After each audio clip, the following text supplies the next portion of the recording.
Welcome back to the Hardware Unboxed podcast for episode 71. In the lead up to Computex, we're going to be talking about some of the, GPU rumors and news and expectations that is potentially going to be what's happening at Computex. So we're going to be talking about some Intel Arc rumors, things like B770, higher VRAM versions of B580. We're going to be talking more about the 9060 XT now that specifications seem to be closer to finalized, and potentially our thoughts on what's happening with pricing, considering the 9070 XT isn't always a $600 US GPU. AMD seems to be playing the game there, so we give a few of our thoughts about how much game they're going to play with this upcoming model, and then just some final things relating to Computex, which we'll be flying out to very shortly. So let's get into it.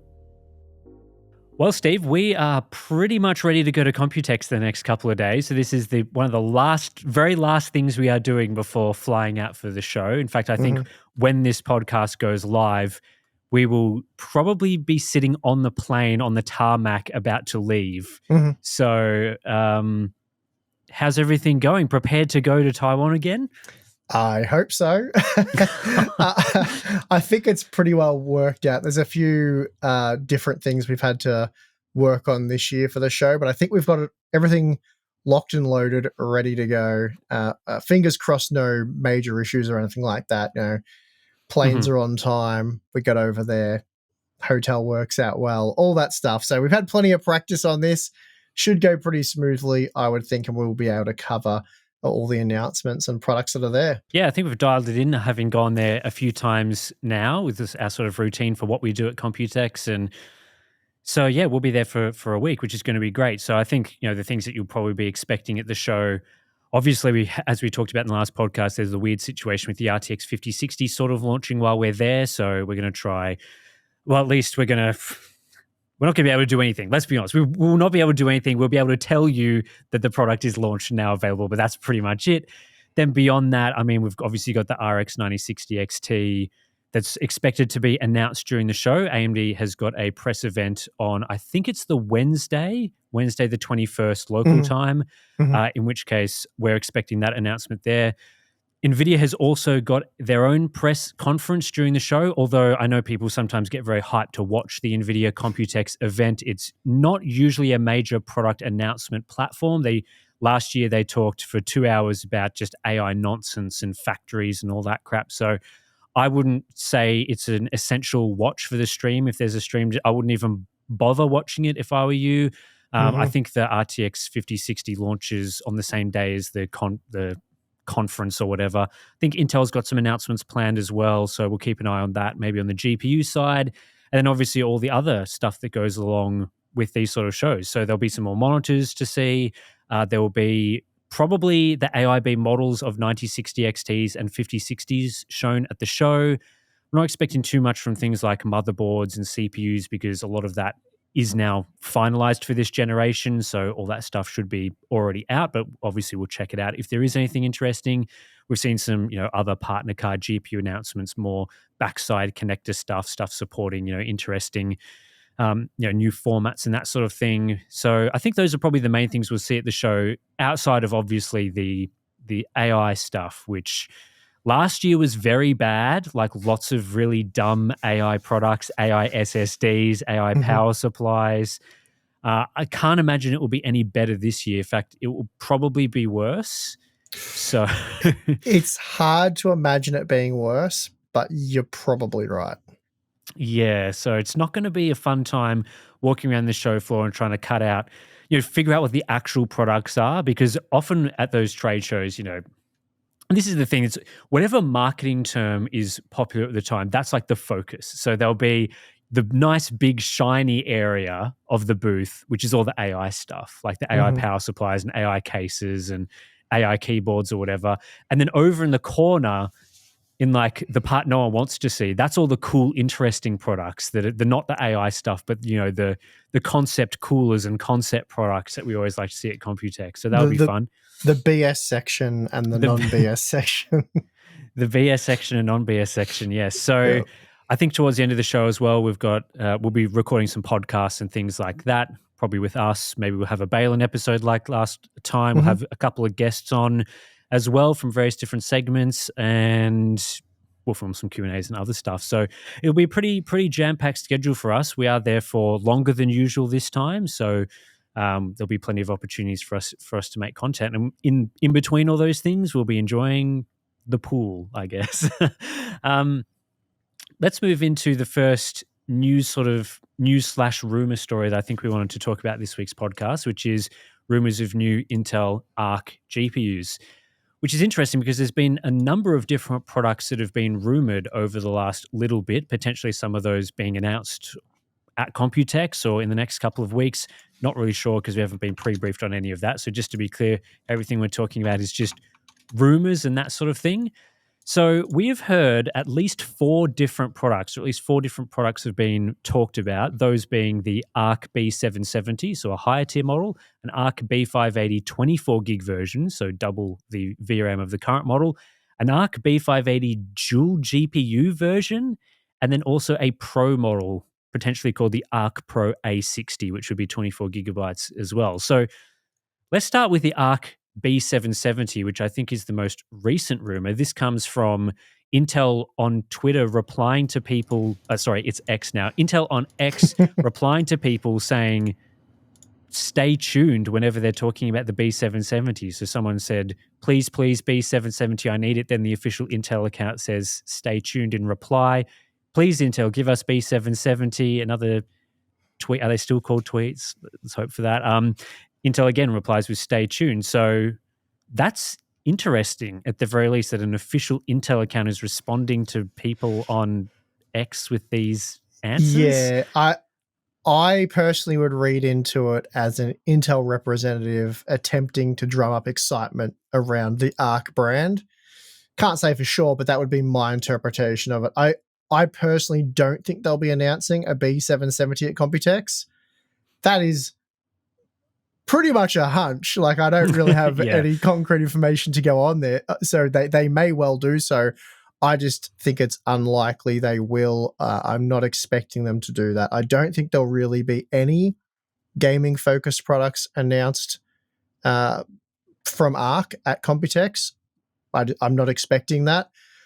Yeah, I really think this is just someone trying to engage with the people who are interested in Arc stuff on X, and they're just trying to hype them and excite them for upcoming products. I don't think there's anything coming immediately though. So, like I've said in past podcasts, I'm really not convinced they could even make a B770 if they wanted to. So I think they can make the product. I think the product scales up with additional cores, probably performs reasonably well. I think the overhead issue would become more pronounced with a faster GPU. So with a faster Arc GPU, you will need a faster CPU to unlock that additional performance, especially when going for higher frame rates. Like, you're not purely just increasing quality settings, for example, at the same frame rate. I think the idea, people would be hoping for a B770 for those higher frame rates. Yep.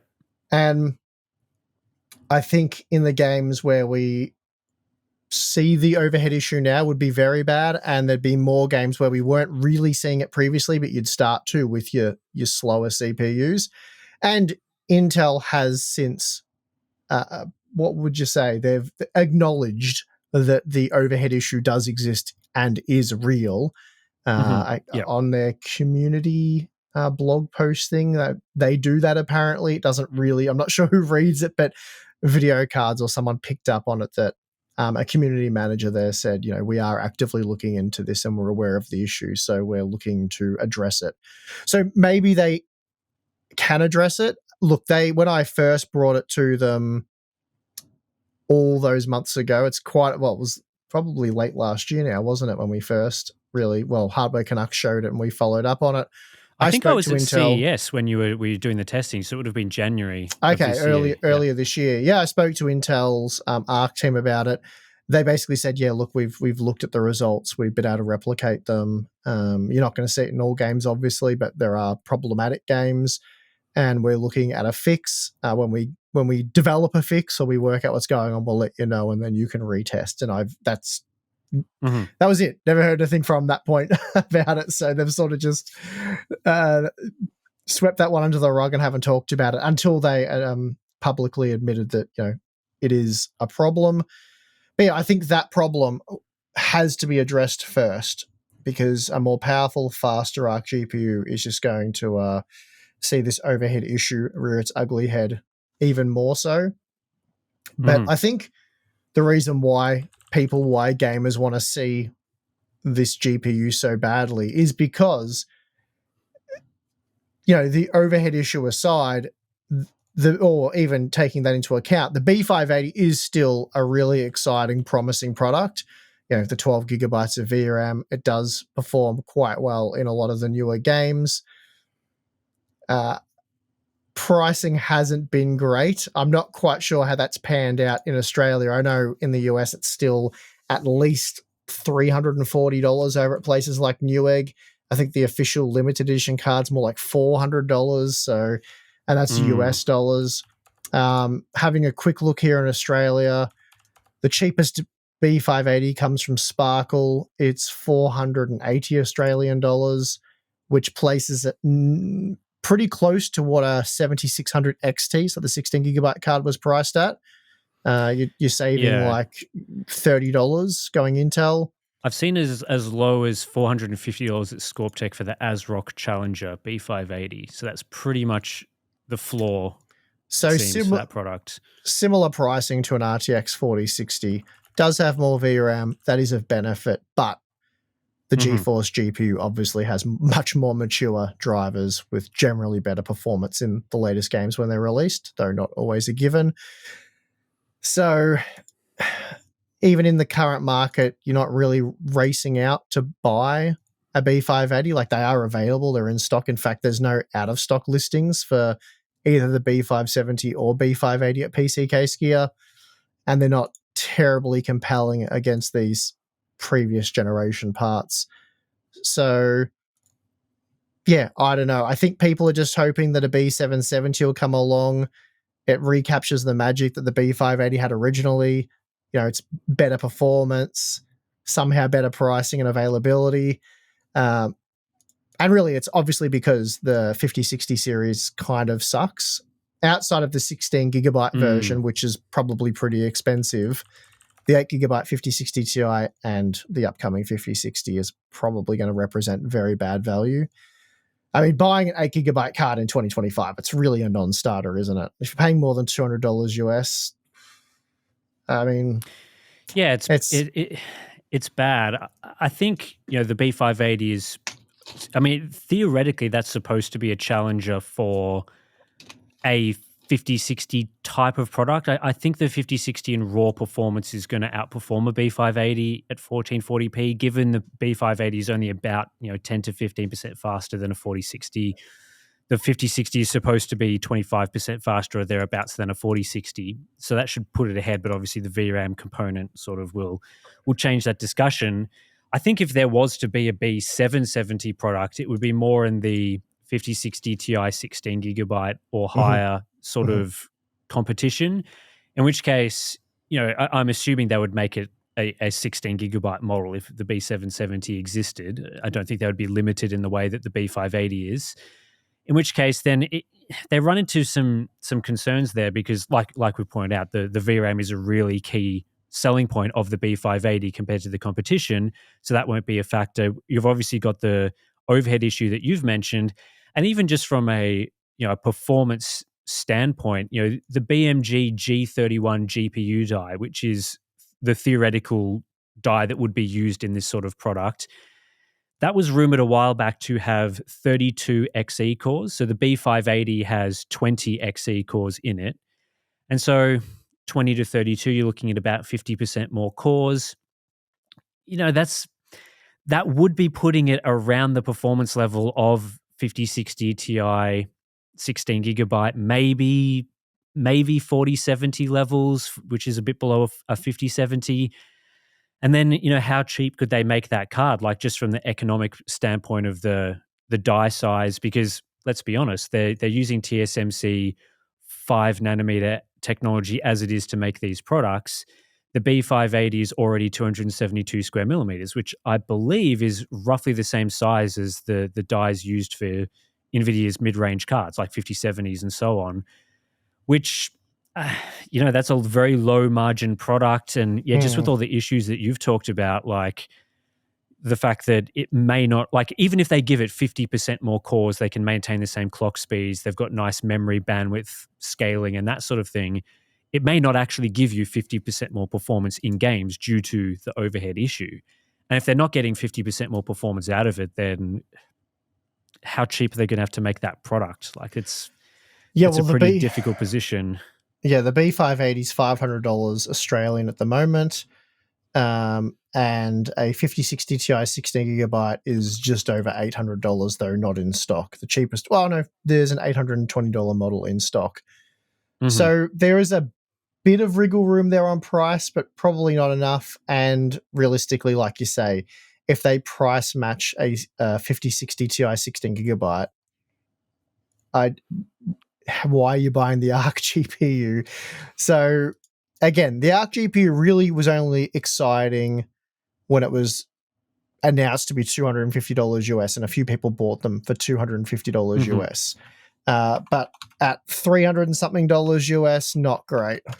And I mean, a direct conversion to Australian dollars would put it at about, with tax and stuff, just over $400. So it is fetching a bit of a premium here based on the US MSRP at $500 Australian. But anyway, I just think for multiple reasons that we're not going to see a B770 this generation. I just think the overhead issue will become too pronounced, and it just actually won't be a competitive product that they will be able to sell at a price that makes it competitive. So it's not going to happen. I think the other issue that they're facing is obviously 9060 XT is about to launch. So that's going to provide added competition into the segment that we would expect a B770 to exist in. And, while we have complained a lot about the 5060 Ti, the 16GB model isn't exactly terribly priced. Like it is... in the current market. In the current market outside of the US, like, it's not a great buy, but it's a better buy than the 4060 Ti 16GB.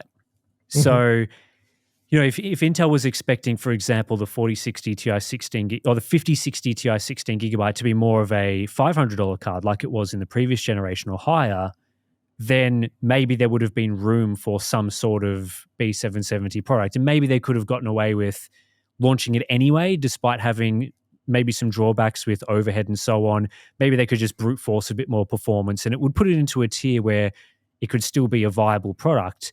But with NVIDIA being, I think the price, the MSRP at least, of the 5060 Ti 16GB being $430, it seems like that was somewhat of a consideration of we might be facing some competition in this segment from AMD.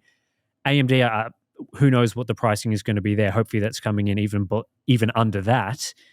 And so you're talking about hopefully a much healthier $400 GPU market than if this product had launched last generation. Because if it launched in the 40 series, it would have been competing against much weaker products. AMD didn't really have a product in this. I mean, they had the 7700 XT, I guess, but that launched at $450.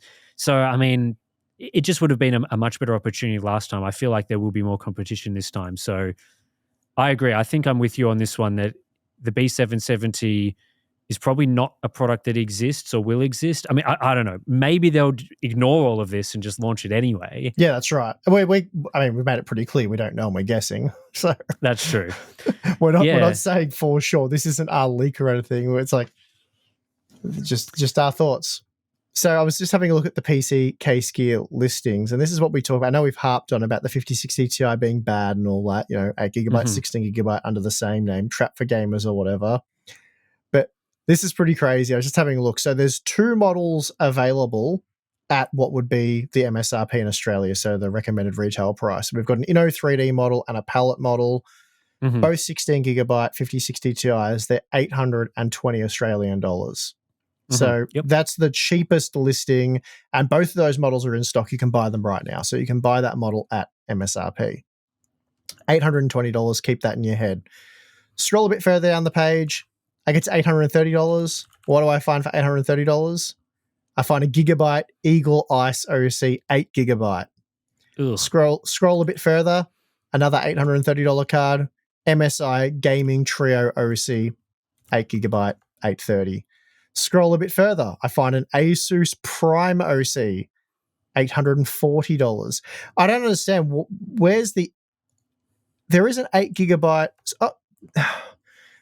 So the Asus Prime non-OC model is $720 for the 8GB card, right? Mm-hmm. And then the OC version is an additional $110.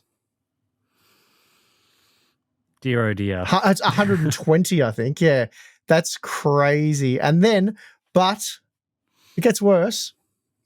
So also for $870, you can get the Gigabyte Gaming OC. So that, again, that must be about $120 over the base model. And I was scrolling down. I think that was the most. That was the most expensive one. So $870. You land at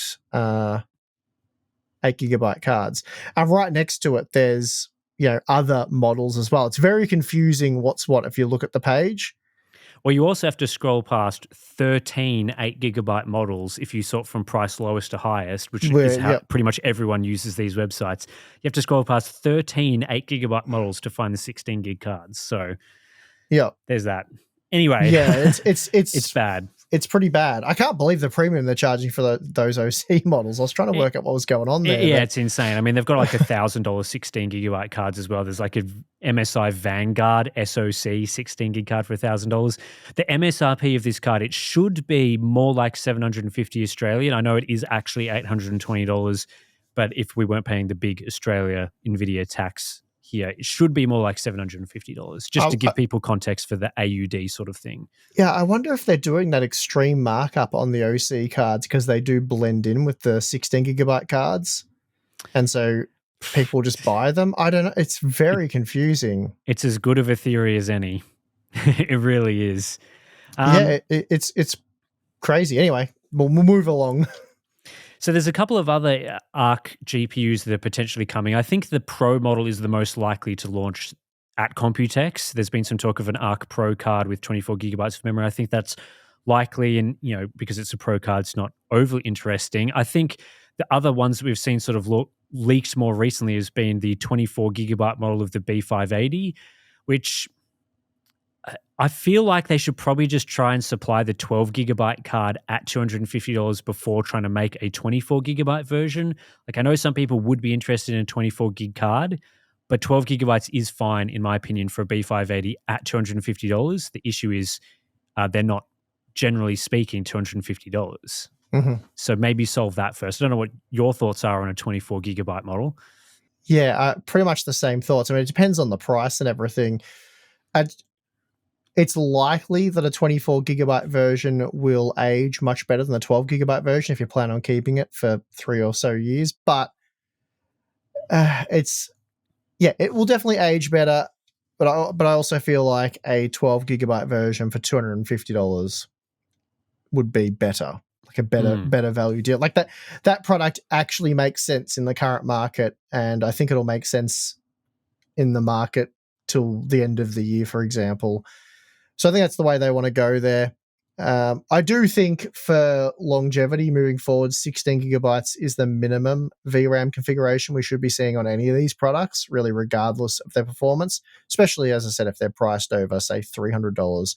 You could probably argue $300, 12GB could be the minimum there. So again, the B580 sort of gets away with that. Once you start getting to $400, I really do think 16GB should be the absolute minimum, just because we know, stuff like new console generation and stuff like that's launching within the realistic lifespan of these GPUs. But anyway, I mean, the B580 really just needs to deliver on the initial promise of a 12GB GPU that delivers pretty decent performance for $250-ish would be nice. Under $300, let's say.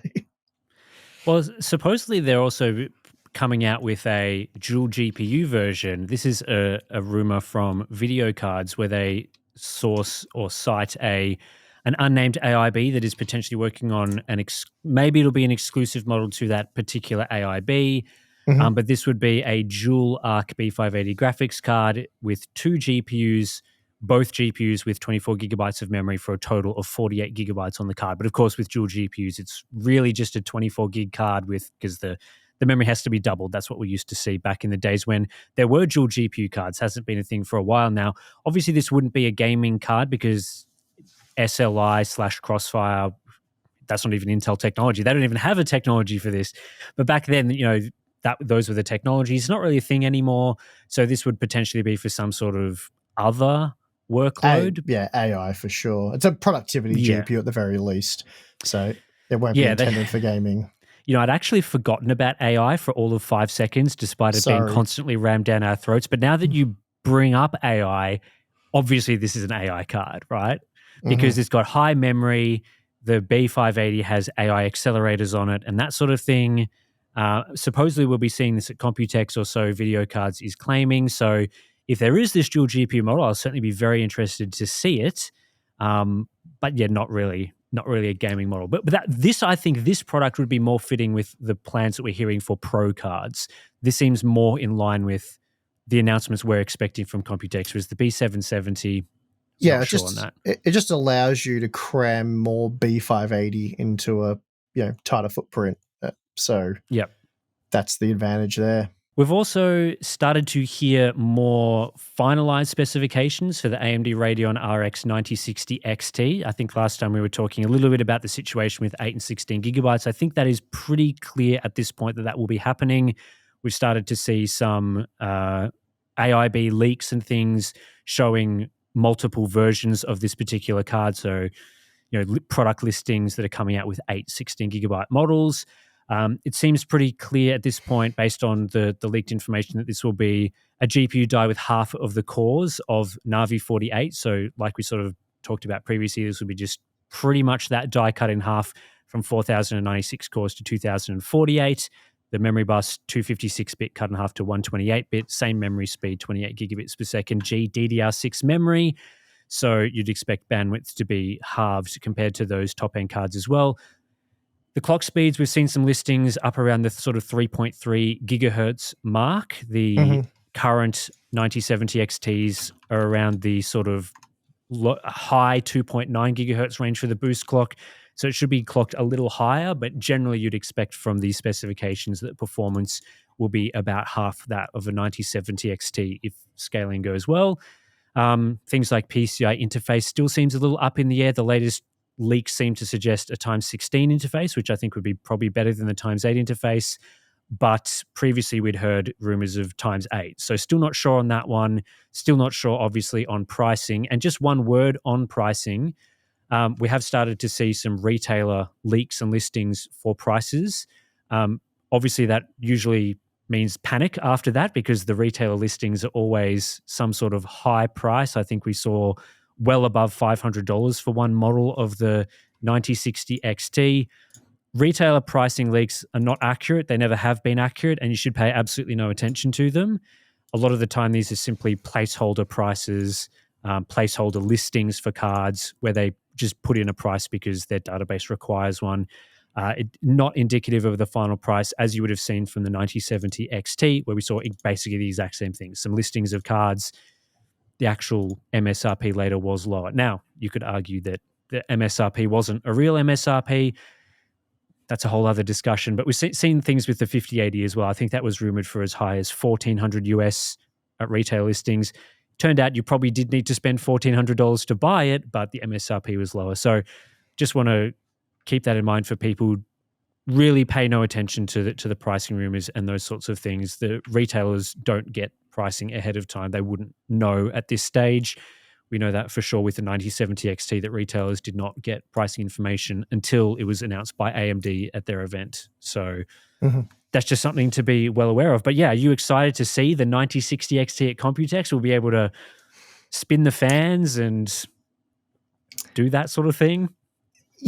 Well, I'm interested to hear the official launch information and see what they do and, how close the current leaks are, which I imagine they're quite close. Yeah, I mean, it's spot for me, obviously, with the 8 gigabyte and 16 gigabyte versions of the card showing the same name. That's not great. So pretty much going to be tackling that one the same way I did the 5060 Ti. So yeah, that's disappointing that, despite NVIDIA's, I don't know, misstep or just anti-consumer move there, that having seen that play out and the reception to that, AMD just thought, we'll do the same thing. So that's, I don't know, it's very AMD of them, isn't it? So yeah, well, not looking forward to tackling that just because it's just an annoying thing that could have been easily avoided. But yeah, I think most people agree with us that having a 9060 XT with an 8 and 16 gigabyte variant under the same name is anti-consumer, misleading, not great. And again, as we've talked about before, if it was a 16 gigabyte sort of base model with a 32 gigabyte option, we'd be less concerned about that.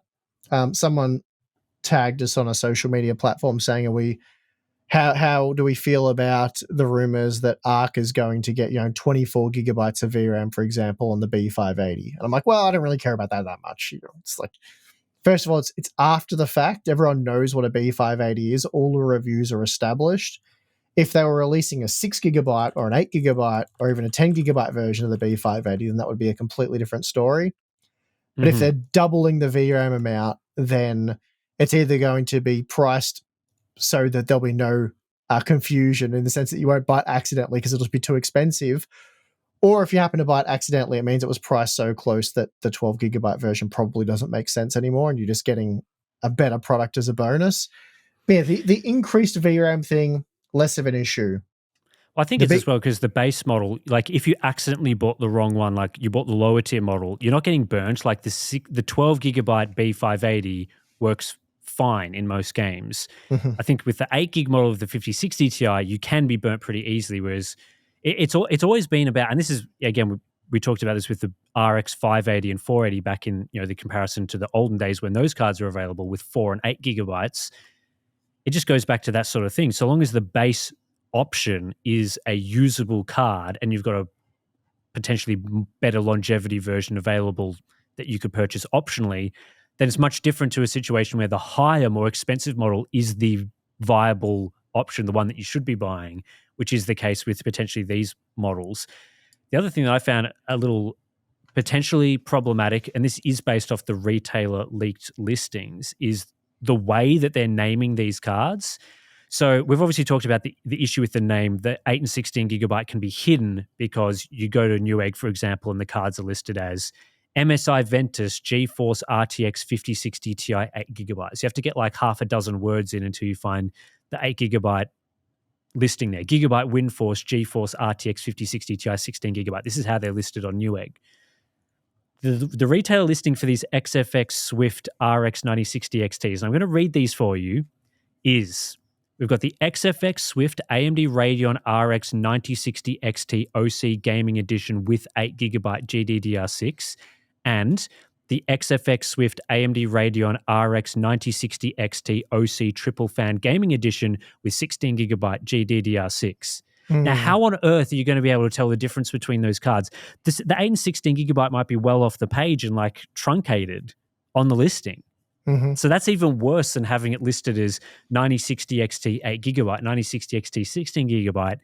Now we're talking about gaming edition with 8 gigabyte with 16. What even is that? Like, is that a legit thing? That's terrible. Yeah, again, you have to be well aware of what's going on here. You have to be very up to speed, otherwise you can get burnt quite easily. What I am intrigued about, to sort of answer your original question with this, is so with Ardenne A3, for example, I've seen many instances in my testing that suggest AMD, their memory compression or whatever their memory management isn't quite as good as NVIDIA's, so they will require or use more VRAM for a given scene.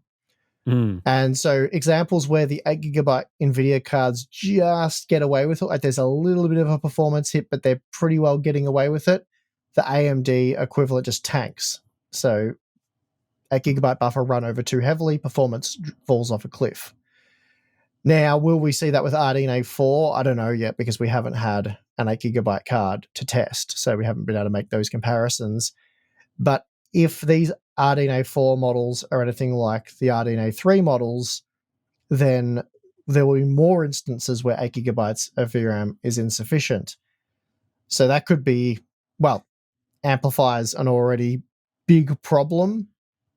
As for the PCIe interface, I don't think it'll be times 16. Times 8 makes more sense given what they've done, but maybe they're, I mean, I was going to say maybe they're aware of this issue, so times 16 helps mitigate it a bit, but do they even care? Like, if they were aware of the issue, they would have just changed the name, made the 9060 XT 16 gigabytes only, and then made a 9060, I don't know, GRE or something, change the name in any way just to, have the 8 gigabyte version not have the same name as the 16 gigabyte version. So I think the situation is going to be even worse with the 9060 XT 8 gigabyte, not just through the fact that they saw NVIDIA do this and the reception there, and they did have time to respond and change the names and change the way they structured the product line. But I think it's actually going to see more examples where the 8 gigabyte card is crippled badly. It also has less memory bandwidth, so that's not going to do it any favors. Not that I'm suggesting memory bandwidth makes up for a lack of VRAM capacity, but it certainly doesn't help either. Well, it's all about those edge cases, right? Like the bandwidth can help in a situation where you're right on the edge. Mm-hmm. Sort of like the 8.1 gigabyte situations. I did look up the AMD RDNA 4 architecture announcement because I do remember there being something in there about the memory, and they do list as part of RDNA 4 enhanced memory compression. Now, again, I'm not expecting that to alleviate an 8 gigabyte card from being crippled in these games, Mm-hmm. but obviously that is something that, as you pointed out, NVIDIA has been doing a bit better than AMD over time. So the fact that they're suggesting that there is some sort of improvement there in terms of the memory structure. They've talked a lot about improving latency and improving memory queuing and those sorts of things, which is supposed to improve performance. Who knows? We still have to wait and see what that actually means for an 8 gigabyte card. But you wouldn't want to see situations where, if you're comparing the two 8 gigabyte models, that AMD continues to be crippled in situations where NVIDIA isn't with those edge cases. So, yeah, I mean, this is just things that were easily avoidable. And again, we're still not even sure with whether this times 16 interface is true for these models. I think if you are planning on making an 8 gigabyte version, you basically have to put in the times 16 interface, because as you've shown previously on those older architectures, the second you're getting down to PCI 3.0 type systems, which still may be using these sort of mid to entry level products, it can be a real problem, especially for, what were the comparisons? Like 8 gigabyte with 16 gigabytes of RAM can cause much more problems than you would see on the PCI 3.0 interfaces with times 8 than you would see from, let's say, a 32 gig configuration with PCI 4.0. So those are obviously problems that crop up with these sorts of products that you'd hopefully try and avoid. So yeah, well, it's the bottleneck, isn't it, for accessing the memory? So yeah, the more significant you make that bottleneck, the worse the performance hit's going to be. Obviously, PCIe 5.0 times 16 doesn't remove the local or the VRAM from being a problem, but it does minimize it. And those edge cases, it does really help with, where there's not too much swapping from local to system memory. But anyway, we'll have to test all that out. And yeah, we were mentioning PCIe 3.0 systems. It's still quite a big problem for PCIe 4.0 systems when you halve the available lanes to times 8 instead of times 16. That is testing I definitely plan on doing pretty much as soon as we wrap up Computex. And it would be good, obviously, to compare Radeon and GeForce GPUs with those various different PCIe configurations.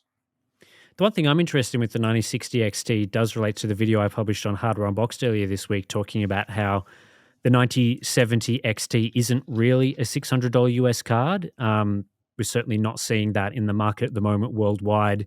Very few examples of regions where cards are available for an equivalent of that price. And I do appreciate everyone that posted comments on that video talking about the pricing in their region, retailers in their region. That is very helpful for these sorts of videos where we can go and obviously check that information and learn more about pricing in more countries than just the 4 that we talked about there. And also, shout out to Canada, because I know a lot of people from Canada commented on that video talking about we use Newegg. A lot of people in Canada buy from stores like Canada Computer.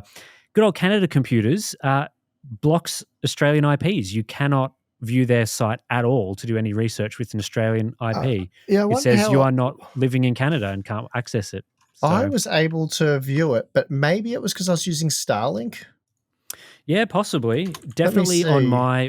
Definitely on my So IP, you go to it and it's like it's cannot forbidden. access the store from this country. So So what am I using on this computer? Yeah, okay, I'm on NBN here.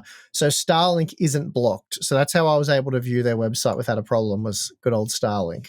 So anyway, that's what obviously we try to research a bunch of different retailers, and I sort of thought, a lot of the ones I'm seeing there roughly the same prices, but yeah, Canada Computers is just like, okay, well, I can't even access that. So Yeah, anyway, Canada Computers isn't really going to be that great to use anyway. A bit more siftings involved because it's like using Micro Center in the US for GPU prices or any PC part prices. yeah, Not super. Well, I think I'm not exactly sure if Micro Center has the same thing Canada Computers has, but Canada Computers, most of their pricing and most of their listings are only available in store. There's no option to order online. So you have yeah, to go and find the cheapest listing that allows you to purchase online, which means anyone in Canada presumably can purchase it at that price. They don't have to have a store within a reasonable distance.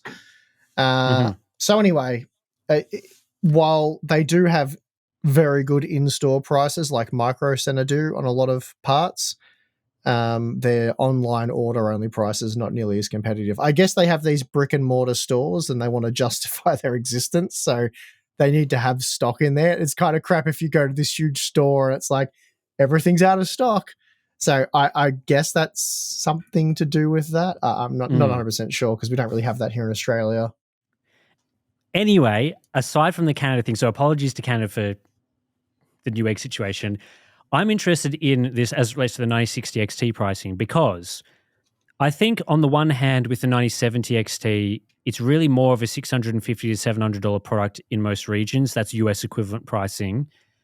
And it still seems to be selling reasonably well. So there's kind of this combination of the $600 MSRP is fake, but also people are still interested in the product at a higher price, as much as I would still think it should be $600. Now, does this, I guess, embolden AMD to go for a higher price with a 9060 XT because they've seen what's happened?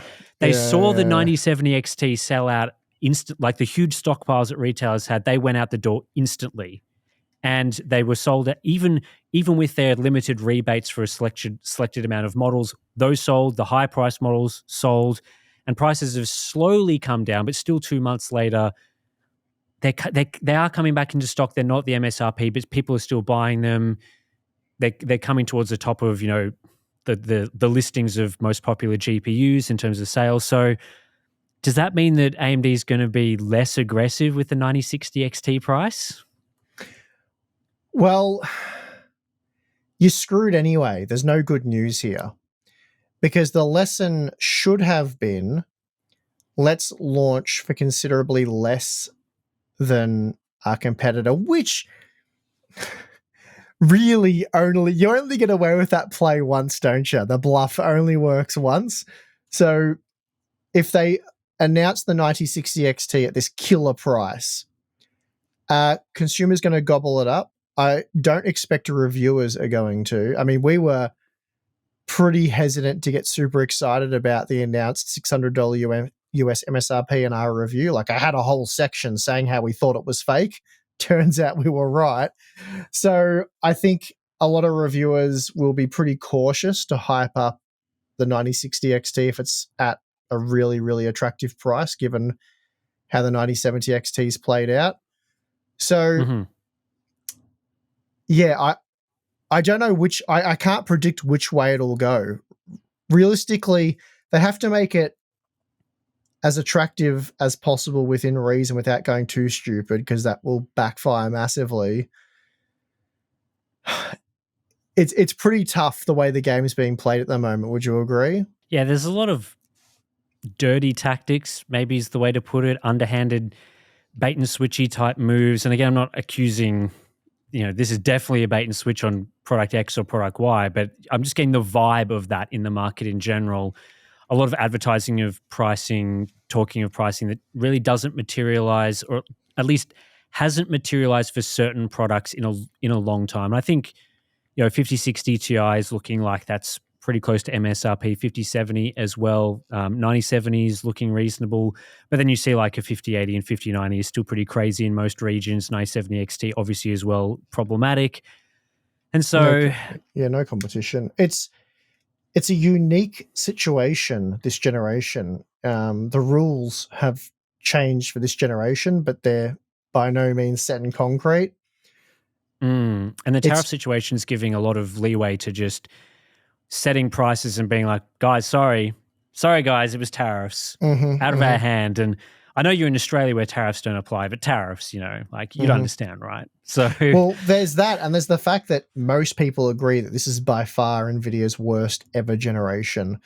Like, it's got that many problems. They've screwed it up in so many different ways. It's really been a disaster. And NVIDIA's brand reputation and image has taken the biggest hit I can recall.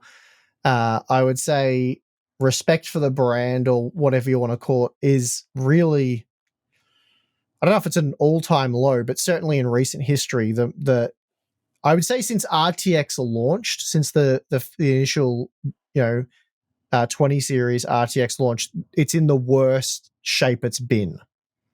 Yeah. People are hating on the 50 series. They're hating what NVIDIA's doing. They're hating it for so many different reasons. And then AMD comes along and they play the game perfectly for the first time ever. Like they wanted to make that like at least 650 US. Like, don't think that's up for debate. They wanted to make the 9070 XT at least 650. I heard reports more like $700. They were going for the classic $50 discount. I think that's really what they were aiming for. And again, like brands told us the MSRP for their parts was going to be like $770, which suggests a $750 base price. They were going to do that. And I firmly believe if they had have announced it at, say, $700, it would have been a massive flop. The reviews would have been, classic AMD just undercutting NVIDIA, negative reviews, and there wouldn't have been that much hype.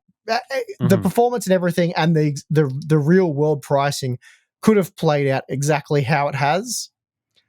And I think that sales would have been pretty poor, and, it would have just been NVIDIA and AMD suck this generation, but I think people would have, they would have been a lot more hesitant. And I think if people were hesitant, they would have given NVIDIA a chance to bring the 5070 Ti stock back up, because the 5070 Ti is available now. Like, it's not you're not going to be able to go to a retailer and buy one price. In most regions, it's available at the MSRP. Here in Australia, here in Europe, it's available for, in some regions, the MSRP listed price is bad. So there's that, but it's not because when the 9070 XT launched, the 5070 Ti was like $900 US in most regions equivalent. You just couldn't buy one, not available. If they'd launched at that terrible price, people would be like, nah, let's just wait and see on that. And then the wait and see would have been, well, the 5070 Ti is now available for the price that NVIDIA said it was available at. So I think that would have been more problematic for them. And honestly, I think if they learn any lesson from this generation, it's they need to repeat exactly what they did. Unfortunately, they make have it more expensive. Yeah, they have to play the game, which, again, we don't want to recommend they advertise a fake MSRP, which leads to positive reviews, though. I think the reviewers have cottoned on to what's going on now. But we don't want to advocate for them doing that. But at the same time, they can't not do that because the brand will die. So if NVIDIA's playing dirty, they kind of have to as well, because while you may be informed, enthusiasts may be informed, the general consumer's not. So they're just going to continue to buy GeForce graphics cards. And it playing the game has clearly worked, because if you ignore the RX 9070, which is pretty good value here in Australia right now, but ignore that and let's just make this a 5070 Ti versus 9070 XT comparison, because they're really the two parts that people are comparing. Now, the 9070 XT is meant to be at least 20% cheaper. Like that's what got it positive reviews. That's what created all this fanfare, all this consumer hype, was that you were getting a 20% cheaper product in terms of like value, cost per frame, based on our testing. I think we were saying that they had to really deliver 20% if, ray tracing and all that was the same, because that's what the previous generation didn't work out super well. I think we recalibrated that, seeing the improved stuff like ray tracing and FSR4 to like 15% would be a recommendation for us. I think you agree with that. So yeah, that's if in terms of value, the Radeon brand is offering 15% better value, that's where we would recommend them over GeForce, whereas previously it was 20%. But sales suggested it had to be more like 30% based on the sales data we got from retailers. Anyway, all that aside, it's meant to be 20% better value. That's what was advertised to people when comparing the MSRPs, and they did maintain that for a bit. But as it stands right now in Australia, based on the best pricing available at PCK Gear, it's offering 9% better value. So the 9070 XT is 9% better value than a 5070 Ti. And that's cost per frame, right? So cost not per just frame. The price of the card. So not just the price. So I think at launch, the price was 20% lower. The cost per frame value was something around maybe a little better than 15%. But both of those margins across all regions have shrunk. So, well, it's 14% cheaper in terms of outright price. Yeah, so I think when I was looking at it, in most regions, the price was somewhere between like 12 and 17%, maybe 10% in some regions, but around sort of the 12% range cheaper. And then, yeah, that means that the value is typically in the single digits in terms of like cost per frame performance, because the 9070 XT is a little slower than the 5070 Ti. And so that's playing the game, isn't it, right? Like they announced it at a better value and gotten the reviews based on that, but now it's obviously adjusted up a bit. And I think it will come down more over time as the products come back. But you would think so. And that's one of the better examples as well. Like, again, the example you gave in Germany, the cost per frame over the 5070 Ti is improved by 6%. And then it's slightly better in Canada, and then it actually costs more per frame in the US right now, which is pretty crazy, but some weird stuff going on there. Yeah.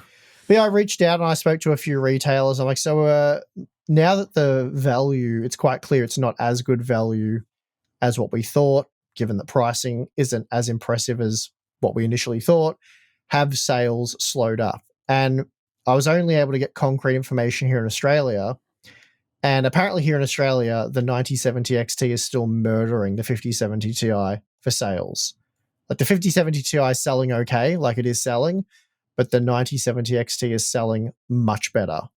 Because it's the launch. So, like, this is what we've been saying. This is again like this is exactly what we were saying about AMD and their launches previously. Is that the launch is so crucial. So crucial. It sets the whole perception around the product. And I think, we talk about casual buyers a lot.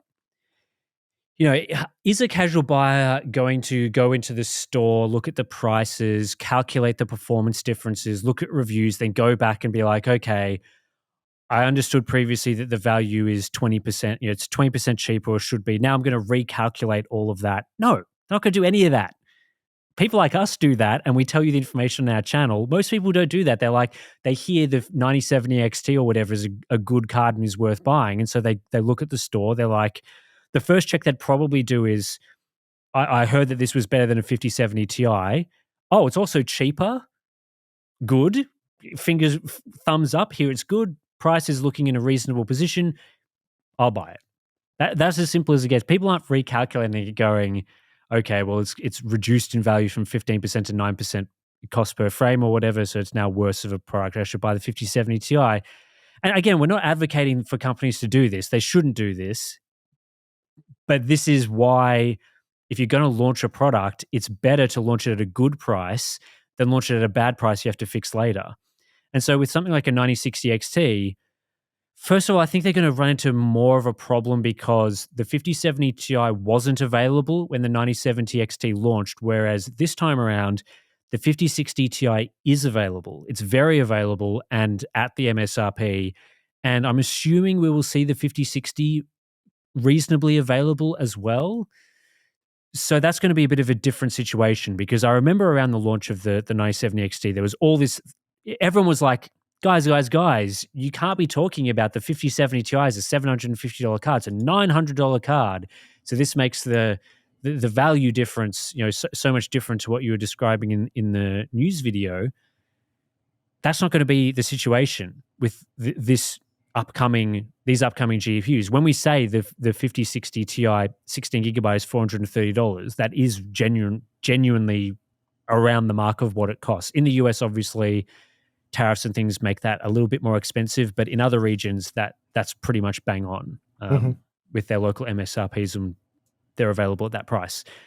So yeah, I mean, I think trying to go for a more dirty tactics, like trying to play the game a little bit harder, try and manipulate things a little bit more. It's a fine line. You don't want it to backfire with the launch reviews, because I think clearly the reason why the 9070 XT is still successful today is not because of the price it is right now. It's because of what the reception was in the reviews, and that was based on the pricing. So I think it'd be pretty silly for AMD to do something different. Yep. Yeah, so basically the value that was advertised to be on offer has been halved in places like Germany and Canada, at least for online, listings, pricing online. So, but they're still selling really well. Yeah, so it's clearly a winning strategy.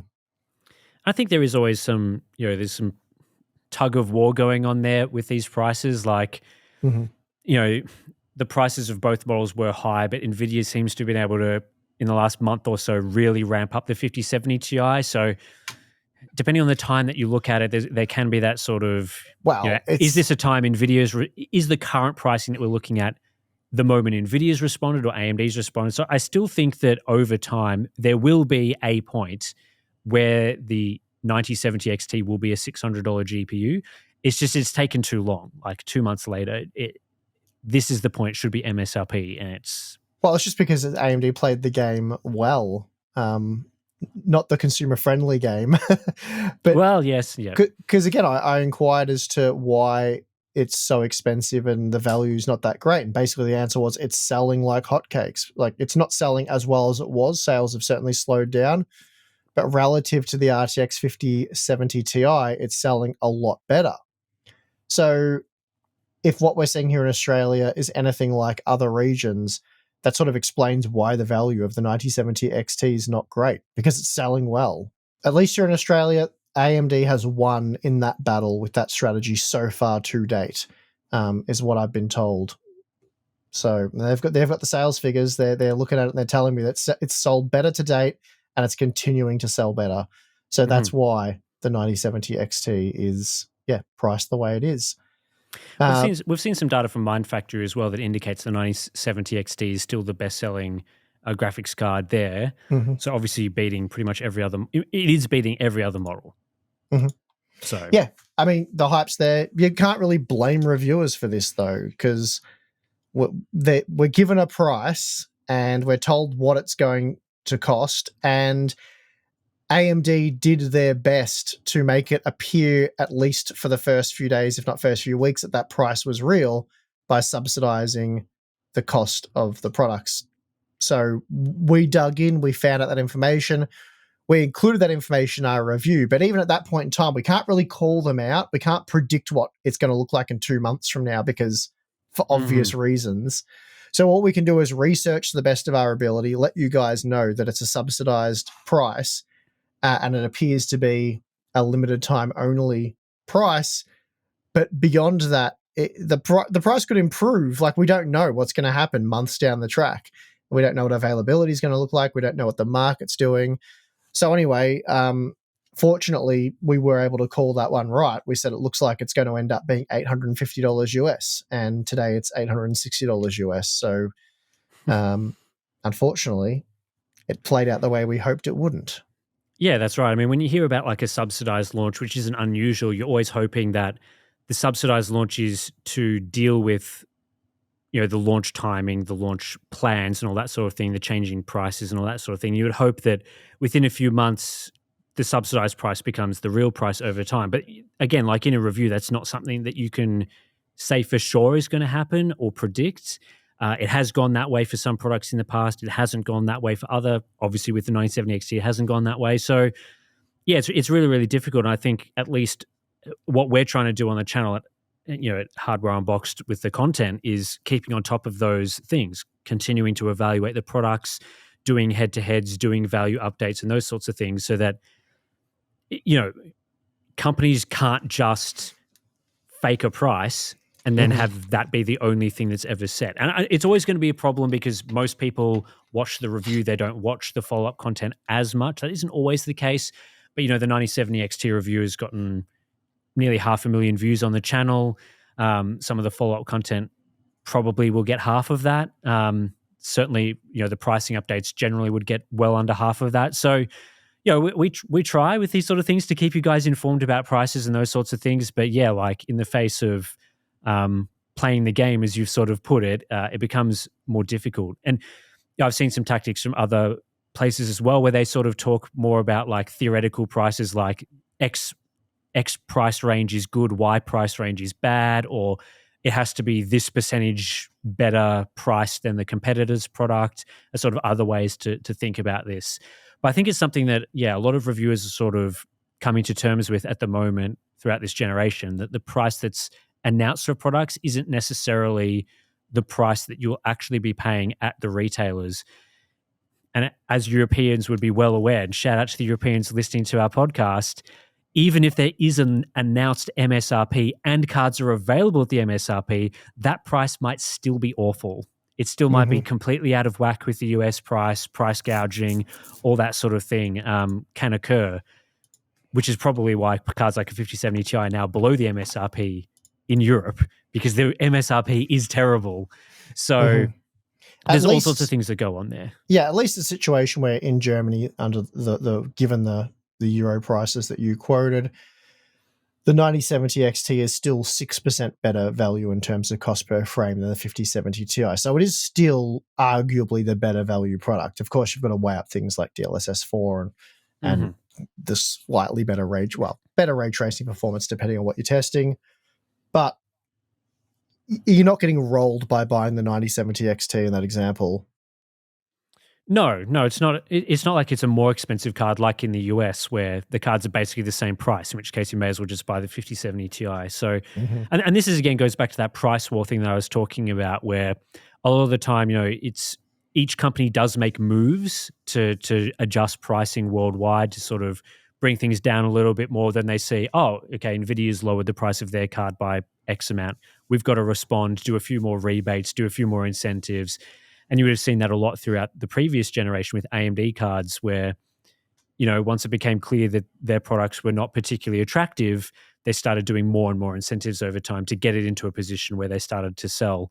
They still didn't sell that well at the end of the day with some of those products, but that's how the market goes these days. Prices are changing all of the time. And so, yeah, makes our jobs more difficult, but I guess more fun because we can make more content about it. So... Yeah, well, the problem in the US is the fact that the 5070 Ti is only 10% over MSRP, but the 9070 XT is 43% over MSRP. Yeah, it's crazy. So that's what's led to that problem there. But I don't think we're seeing, well, at least in the other regions we looked at, we're not seeing anything like that. So I'm sure there's another region where the Radeon GPU is extremely poor value, like what we're currently seeing in the US. I think what a lot of the comments were saying was usually in their region, your GPU prices can just be really, really bad. Like they were paying the equivalent of hearing $900, $1,000 for what should be $600 to $750 US products. Obviously, that's converting their local prices into US dollars, of course. But there weren't too many people reporting, oh, hey, the 9070 XT is way more expensive than a 5070 Ti in my region. It was largely just, I'd like these cards to be cheaper, thanks, which is very understandable. One last topic I want to talk about before we take a break. Okay. I want to give a shout out to Jared of Jared's Tech, who will be catching up with shortly at Computex. Yes. Did Yep. you see that he did a mobile RTX 5090 content piece? Do you know this? I did. I watched that video actually. Good. Sorry, Jared, I Well, don't watch every one of your videos because I'm not currently in the market for a gaming laptop. But I did watch the 5090 versus 5080 video that he did, and he will be coming on the podcast to have a chat about excellent. various different things at Computex. Okay. Well, I won't So, say too much then if you guys want to talk about them on your.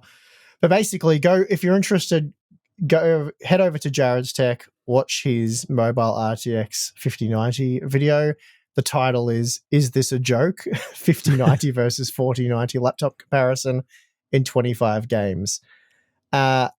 Essentially, well, should we summarize it or not? yeah, let's go Okay, for it. I mean, we'll talk about this more in depth with Jared at Computex because he's the laptop guy. But I think we Yep. both agree that the margins shown in Jared's video are embarrassing. Yeah, so obviously watch his video, but in summary, the RTX 5090, it does only have 8% more CUDA cores than the 4090. Does have 50% more VRAM, so I guess there's that. And because it uses GDDR7 memory, it has 55% more memory bandwidth. Again, this is all when compared to the RTX 4090. So it doesn't sound super promising on paper, but you think, okay, 55% more memory bandwidth, that could come in handy. And I'm sure there are examples where it will. But the problem is in Jared's test, both GPUs, I believe, were limited to 175 watts. I think they're meant to be 150 watts standard, but I guess at max, but it depends on how the laptops are configured and whatnot. So he got, what was the brand he used? I forget now. XMG, yep. XMG. I was going to say XMP. They used to shout out to XMG because they used to supply us with laptops when we did laptop testing as well. Great company. And they were great because they often make chassis that are very similar but have different components in them. So you can do these sort of like 4090 versus 5090 comparisons. So, yeah. So that's the paper stats, let's say. After Jared's testing of these two very similarly configured systems, he found that the 5090 was on average 3% faster at 4K and 1% faster at 1440p. And again, that was across the 25 games that he tested. So 4090 to 5090 in mobile, you're looking at around a 3% performance uplift at 4K, which isn't good. Making it even worse is the fact that you're looking at having to spend about 25% more money to get the 5090 version. And of course, they're phasing out the 4090 version. So essentially, the flagship laptops have just become 25% more expensive overnight while offering no additional performance, essentially no additional performance. So that's great. And this goes like, this is partly why, it's not really partly why, because I probably would still like to talk about this and do my job as a reviewer to shed light on this. But part of the reason why testing laptops sucked and why I don't test them anymore is because we always think products like 5060 Ti 8GB is bad. Like this bad product, badly named. A 5090 laptop is not even close to a 5090. It's not the same GPU die. It doesn't have the same VRAM configuration. It doesn't have the same power limit. It's not a 5090. This should not be called the 5090. No. Like you add laptop, NVIDIA's added laptop to the end as if that solves the problem. But I mean, we're talking about laptops that cost basically as much as a desktop with a 5090 in it. Like a 5090 is a $2,000 GPU. Desktops, including them, are obviously thousands more than that. 5090 laptops cost, $5,000 some of the time, like the high-end models. The GPU has 10,496 CUDA cores. It's configured below a 5080. The 5080 has 10,752 CUDA cores. So it's a cut down 5080. The 5080 has got a 360 watt TDP. So 150 watt laptop part is not going to get it anywhere near that just based on the TDP configuration. Obviously, it does have a bit more memory because of using 3 gigabyte modules and all that sort of thing. Memory bandwidth is 800 gigabytes per second. So, again, cut down from what a 5080 is. It's just it's outrageous, in my opinion, that NVIDIA can get away with calling these products these names. And I don't see what I mean, from my perspective, and this is the consumer perspective, I don't see what the problem is with having just your top end product being called like a 5070 or whatever. If that's the performance you can get out of a laptop, you get a 5070 a laptop. That should be like, thumbs up, guys. Good job. Like, that's a powerful GPU to put into a portable system compared to what a desktop, like the size, lack of portability of a desktop. That should be like, good job. Like 5070, wow, that's pretty powerful. But no, it has to be named a 5090. So, well, yep. All predictable, as you say. When comparing the desktop 4090 to the desktop 5090, there's a 28% power increase, which leads to about a 28% performance improvement, just under that, I think. But yeah, you're talking about 450 watts for the previous generation, jumped up to 575 watts. Were those numbers pretty critical? 450, I think you'll agree, and 575 are a lot more than 150 or 175 in Jared's test configuration. So yeah, I mean, that was... Yeah, it was very likely that this was going to be the case because laptops are obviously power limited, thermally limited. You can't put a 575 watt GPU inside a laptop form factor. Now, of course, I'm sure some laptop maker will attempt that, but realistic laptops can't do that. And so it always falls back onto the efficiency of the parts is the dominating factor for mobile GPUs, mobile silicon. And so the fact that the 50 series is built on the exact same TSMC 4N process node or a very similar variant of that process node, we've seen, as you said, the scaling, the power, it basically matches the power scaling. More power equals more performance with Blackwell. The architecture doesn't seem to be improved all that significantly in terms of efficiency. And so with all those things combined, it makes absolute sense that a Blackwell GPU doesn't offer any real performance gains over the previous generation because you cannot, like, they've tried, they're sort of they've crept up those GPU power limits over time. There's no way we're seeing 500 watts in a laptop anytime soon. Like, it's just not possible. So, could you imagine? That would be, you'd have to wear like a flame-proof suit to use it, probably with a good amount of insulation as well. Well, I think we've seen some attempts of laptops that have tried to like dock into docking stations or things like that sort of improve the cooling in some way. So whether that's adding like liquid cooling into the laptop chassis to sort of help it out a bit, that liquid cooling is then not used in the portable mode. So impractical. Yeah, it never makes sense. It's like it's so easy to have just a practical gaming laptop as as practical as that, and then just have a desktop. Just have both. I mean, that's because that will actually be cheaper than the extreme stupid gaming laptop. Like they're so expensive. And again, you're not actually getting a 5090, so you don't need the desktop PC to have a 5090. You could just get a modest laptop and then a reasonable gaming PC. And anyway, it's why gaming laptops don't really make sense. Well, that's exactly right. Like a 5090 laptop is probably the performance. I guess, I don't know, I haven't checked the stats or anything. I would guess it's probably more like a 5070 to 5070 Ti range. You can, obviously that's a much cheaper system. And then, you can just get like gaming on even the handheld products these days, like a Steam Deck is a really great experience. The Steam Deck doesn't run obviously a lot of the super modern games. So potentially if you wanted to play the absolute latest and greatest games, you would need somewhat of a powerful gaming laptop, but a more entry-level laptop that's still portable. Again, we've talked about this before. It makes a lot more sense doing something like that and then having your actually decently powerful desktop just sitting there at home ready for you instead of needing a docking station. So, well, Jared has also done a 4090 laptop GPU versus a desktop GPU. So you can actually see what the difference in performance there is. I'm sure those of you who are interested have already watched that content because it's 2 years old now. But I bring it up because obviously the 5090 content is going to be the same given there's a 1 to 3% improvement. But anyway, shout out to Jared. Go check his content out. And we'll be doing a couple of videos with him at Computex. So you'll be able to see that in the coming week, probably weeks. Good stuff. All right. Let's take a break. You can do it now, Tim. You have permission. We'll take the break now. I'm desperate for a break. Do the thing. We'll take it. We'll come back. We'll talk about our boring lives. And we're back. Steve, what's been happening in your extremely boring life? Just extremely boring things you'll be happy to hear. I've been painting the skirting for the gym. We Nice. ordered all the gym equipment. Well, let's be honest, Balin did, because I don't know what all the stuff does because I'm a gym noob. So Balin's my personal trainer.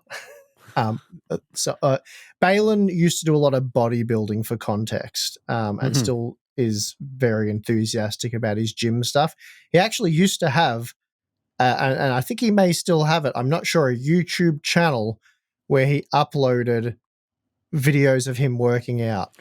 Oh no, people are going to try find this now. Poor So Balin. feel free to find that, but there are he had a go at the YouTube thing first, doing that. So he's quite serious into it. He so much more so than I am, and he'll be using the Harbour and Box gym now because he recently sold his house with his really cool home gym. The people who bought the house actually wanted to pay for the gym, all the equipment, everything. So Okay. he's lost his gym, and he was tossing up whether he invests a huge amount of money building a gym at his new house, which means he loses his garage, and he likes to park his car in the garage. And I guess with what's happened with his car when he gets it back, he'd probably like to secure it now in his garage. So anyway, so he's probably going to use the Harbour and Box gym. So we're aiming to get that. As I said, we've ordered the equipment. I'll probably find out what equipment we've ordered, and I'll maybe talk about that on a future podcast in about 2 weeks. But yeah, I've been painting the skirting so we can install the mats and everything, and get the gym equipment in there, because that should be being delivered the week after Computex. So did you write like a blank check for Balin? You just like get whatever, or is it like you've got to at least be reasonable here? No, there was no budget really, because I knew he would buy only sensible stuff and what we need. So he's gone and done that. Okay, and nice. yeah. So as I said, we'll get to that in a couple of weeks. I told him a few things that I wanted, and yeah, he went about sorting that out for me. So anyway, that's that. Then I did some general maintenance around the property, weed control type stuff before I go away. I mowed the lawns for the first time in a while because it started growing again, because we're getting rain and stuff now, so everything's recovering. So I've just been rushing to do all that stuff before we go away, and then I've just been spending a lot of my free time doing more work-related stuff. So that sounds about right, doesn't it? So just organizing like hotels, the flights, making sure everything's sorted out, registering us for Computex, and then just doing all the sponsor stuff and getting that sorted out to make sure that I can actually afford it, and we don't have to declare bankruptcy when we come back. Just those minor details. No, it's all good. So yeah, that's pretty much me. I'll have a lot more to talk about. As I said, probably the following podcast once we return, and I'll make sure to get a list of all the equipment, and once I use it, I'll be able to explain how it's meant to work. Maybe we'll see. That should be a lot of fun. Yeah. So what I wanted to talk about is another keyboard, because a while back on the podcast, I talked about how Keychron reached out and they sent out their Q1HE, yes. which I use for my workstation, which is a fantastic keyboard. Still love using it. It's been going great. Love typing on that thing. So after they basically what happened was they reached out to them, I think like the Monitors Unboxed email or something, and were like, we want to send out we've got the Q1HE. And I sent back the usual thing, which is we don't review keyboards. We have the podcast. That's pretty much it. I thought you were going to say, well, that does sound like a monitor. Well, it's funny you say that, because I received an email today calling us a beauty channel. So not sure what was going on there. They were trying to advertise some sort of beauty service, but whatever. They probably saw a video of me, Tim. Oh, yeah, that would make a lot of sense. So they reached out, and I was like, yeah, we don't cover keyboards on the channel, so there's nothing that you can really do here. But they're like, we'll just send it out anyway. So I'm like, okay, cool. I'll just see what this is like. Tested it. I thought, oh, this is a really great keyboard. So I'll talk about it on the podcast, because I don't want to talk about things here that I don't actually believe in, that are just crap and I just get sent, because I get sent stuff that sucks. So I don't want to talk about that. So that was a great keyboard.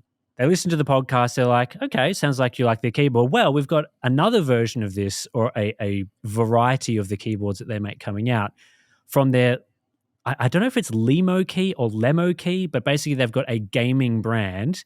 So Keychron, the version that I got sent, the Q1HE, is more from their just everyday brand for all sorts of use cases. It comes with like a Mac mode, so you can use it with Mac desktops and all that sort of thing. It is still a high performance keyboard that can be used for gaming, 1000 hertz polling rate and all that sort of thing, magnetic switches. But basically, so they've sent out the L5HE, which is this Is that the keyboard 8K? right here. Or is that a different This one? This is the 8000 hertz, so 8K hertz polling rate version. Damn, I want one. So this is the nice black edition, which I requested, the black one with the red escape key.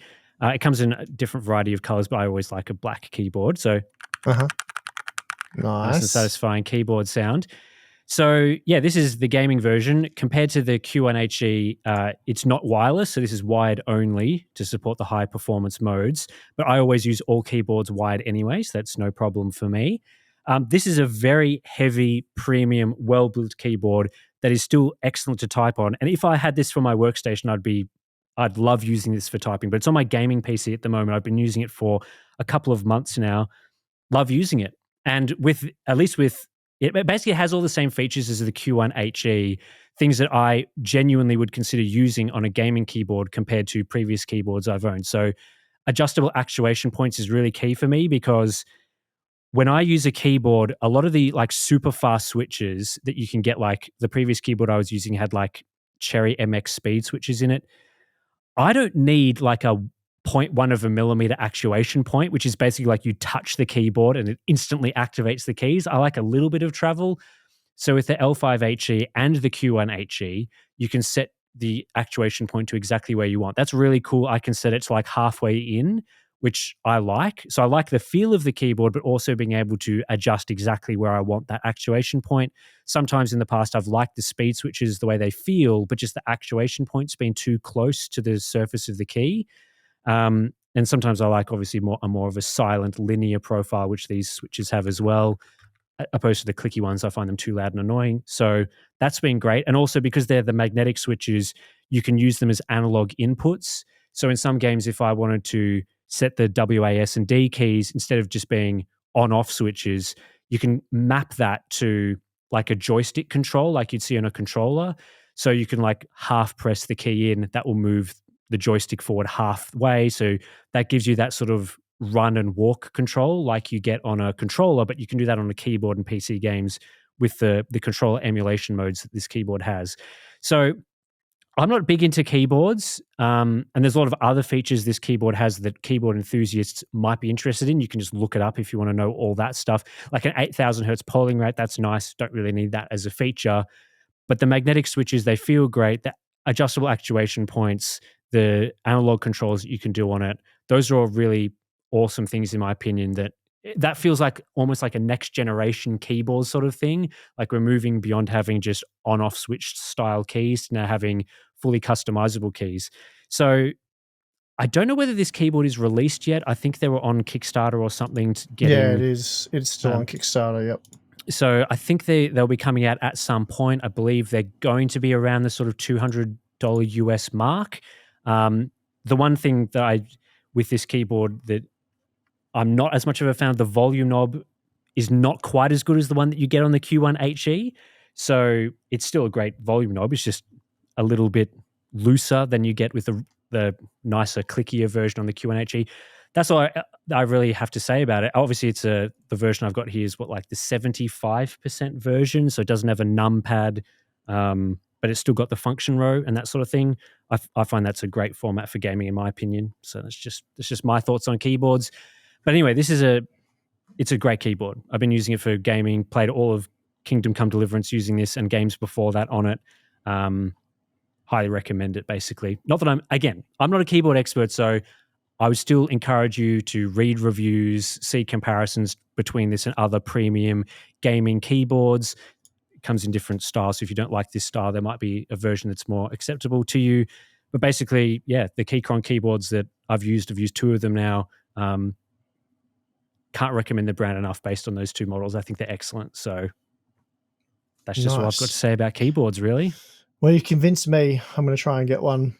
Which version are you going to go for? Just the same sort of stealth black version? I like the RGB version. It has got RGB as well, this version, even though it is a stealth version. Okay. Well, I'll have to... Oh, yeah, I can see they're not transparent, but there is backlighting around the keys This is not on at the moment. That's why, because Well, wired, you need to plug it in. It's got an RGB LED light bar as well, which comes out down here on the back, which you can turn off, which I did. But so yeah, I mean, frankly, all the versions look good. But yeah, I'm just keen to actually use one. yep. So Yeah, they feel awesome in my opinion. So anyway, that's more keyboard talk. That's what I wanted to talk about, because since I played Kingdom Come Deliverance 2, I thought, yeah, it's time to talk about keyboards. So I guess that pretty much does it for this week's episode. We'll be at Computex next week recording a few different bits and pieces, which we'll put out into the podcast feed over time. So stay tuned for those discussions and reactions to whatever is announced at the show. So we'll be flying out very, very soon. So thanks for listening. As always, we have our premium podcast feed available if you want an ad-free version and a couple of bonuses for Patreon members, that sort of thing. What else is there to say? Thanks for listening at the end of the podcast, and we'll see you in the next one.